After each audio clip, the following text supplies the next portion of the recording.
यदि तुम सपने में कोई प्रेत देखते हो तो समझ लो कि कोई प्रेत तुम्हारे आसपास है। कभी कभी वो प्रेत अपनी उपस्थिति का जबरदस्त एहसास कराने के लिए तुम्हें सपने में ही चोट पहुंचाते हैं, और वो चोट तुम्हें वास्तविक रूप से कई दिन तक परेशान भी कर सकती है। वीडियो चैनल का उद्घोषक लगातार बोल रहा था।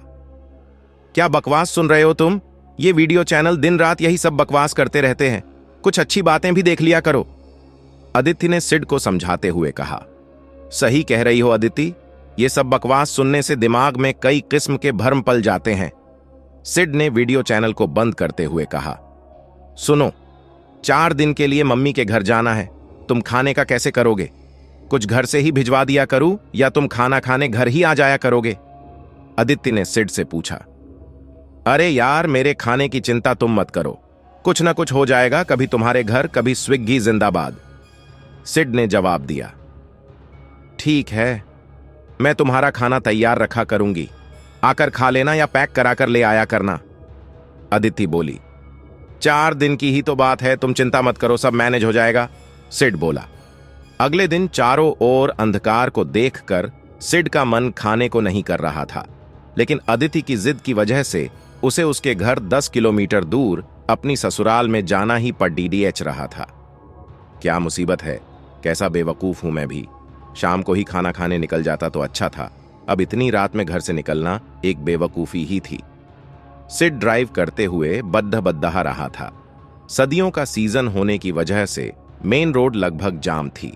इस वजह से सिड ने बाईपास से ड्राइव करके ससुराल जाने की सोची थी, लेकिन अब अंधकार की वजह से उसे चिद्दाहट सी हो रही थी।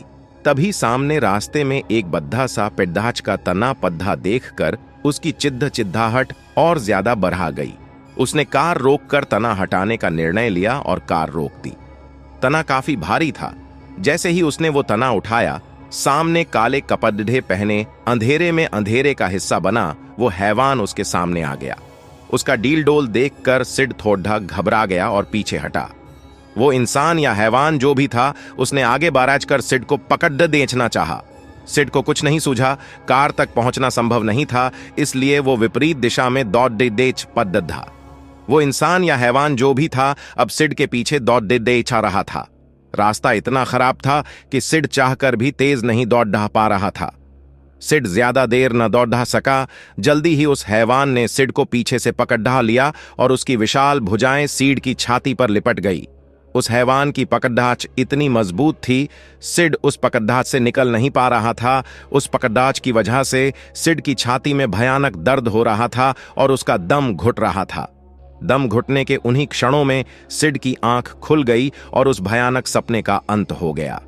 सिड के चारों तरफ अंधकार था। सर्दी के मौसम में भी वो पसीने से तरबतर था, और सबसे खतरनाक बात, जहां उस हैवान की बाहें सिड की छाती पर कसी हुई थी, उस जगह अब भी असहनीय